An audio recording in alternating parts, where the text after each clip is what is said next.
I was straight lined. I mean, totally straight lined, out of my body, dead for an hour and a half.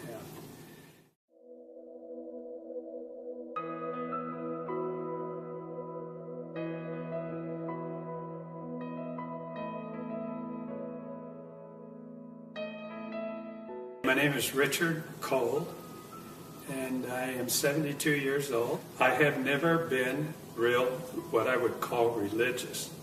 I've always believed that there was a God, and I believed that there was Jesus, but I've had doubts. I've been a doubter before, but I'm no longer that. And this happened to me in 2005, so that was 6 years ago.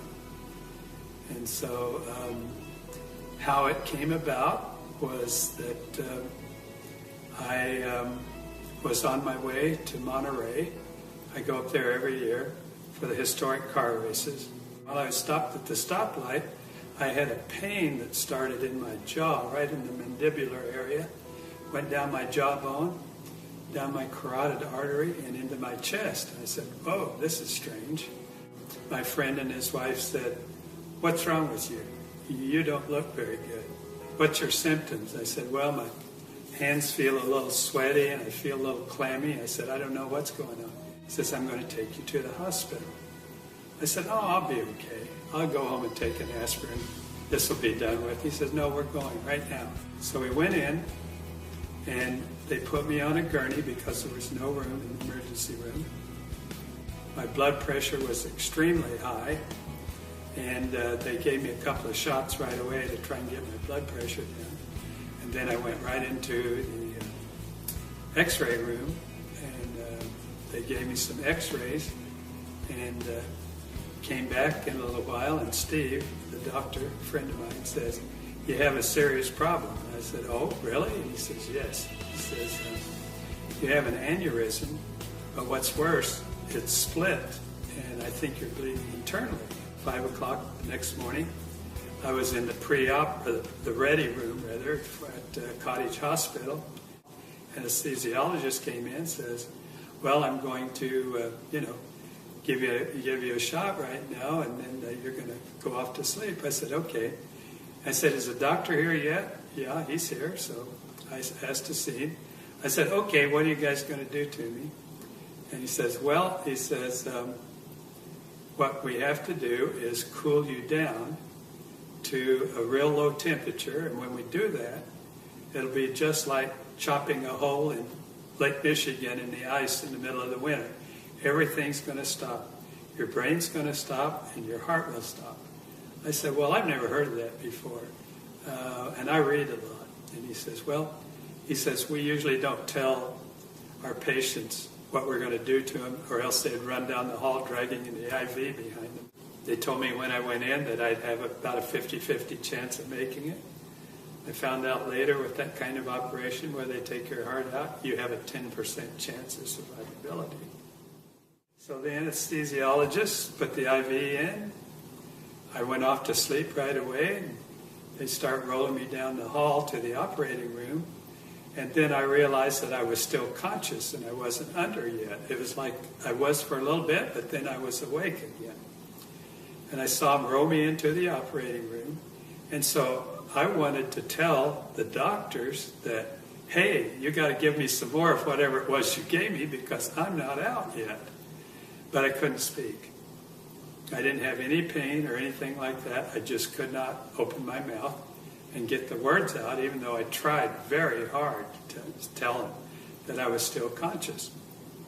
So I'm laying on the table, and there are 3 doctors standing over me and 2 nurses, and they all have their gowns on, their masks on and everything. They're ready to go. And I heard the doctor ask the nurse for the scalpel, and she got it, and she started to open me up from right here down to here. He did. Opened me up like that, and then they got an electric saw out and started cutting my breastbone open. And then I saw them go down and start to take my heart out, and then everything went black. But I was still conscious, but I couldn't see anything. And it was like a heavy black fog, and I'm just standing there looking around. I couldn't figure out what to do next or what was going to happen next. Right then, two beams of light came over my right shoulder. So I started to turn around and look over my shoulder to see where it was coming from. And then I heard a voice. And the voice was very authoritative, not loud, but he says, "Don't turn around." And I'm thinking, well, why not? And he says, "Don't turn around, because if you see my face, you'll have to stay here." And he says, "Now, that'll be okay if you stay here, but I have a job for you. And if you disobey me, I won't be happy." And he says, "You don't want to see me unhappy." So I said, "Yeah, well, okay. I better pay attention and do what he says." And then I said, "I know who you are." He said, "Oh, you do?" And I said, "Yeah." And all during this conversation, I had a feeling of where he was, that he was walking back and forth behind me, that he was sitting in a white throne, just a plain chair, didn't have jewels or anything on it, but just a plain white chair. And I could just feel that, and I don't know why. That's what I was feeling. The next thing that happened is he says, "Do you have any more questions before you leave?" I said, I got to think about this. And I thought, I was thinking really hard, what am I going to ask God? Couldn't think of anything. I wanted to be really smart enough to ask him something very pertinent. And so I said, well, I'm going to have to revert to an old cliche. What's the meaning of life? And he starts laughing again. I said, what's so funny now? And he says, well, I don't know why, but a lot of people ask me that question. And it's really real simple. But I tell you what, when you come back, we'll sit down. You can ask me all the questions that you ever will have. I'll answer them for you. So I said, okay. He says, okay, it's time for you to go back. And I turned around. I'm sorry, but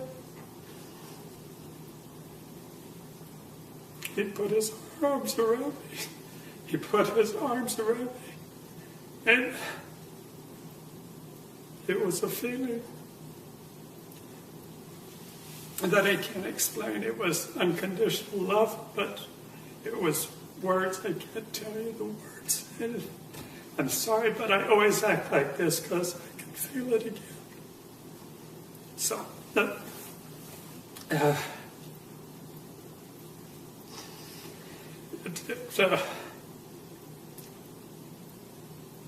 it changed my life.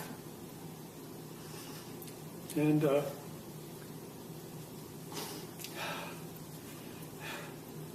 next thing I heard was the nurse was saying, I think he's ready to come out of it. His temperature's at 90 degrees. 9 days later, I was discharged from the hospital. First thing I wanted to do was go out and tell everybody I knew what happened to me. But I'll have to tell you that my life has changed completely. I'm no longer afraid of death. All the problems that I thought were problems are all gone. I don't have any problems. I don't have anything that gets me down. A week later, a guy came in that I knew, and he said, I heard about your experience. I said, yeah, it happened. He said, I heard that you were, you had a near-death experience and that you were out for about an hour. And I said, yeah, that's true. And he said, well, the same thing happened to me.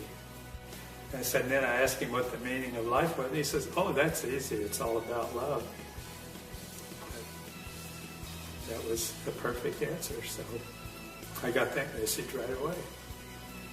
Now I study the Bible, and it's taken me a long time. I've been doing it for 6 years.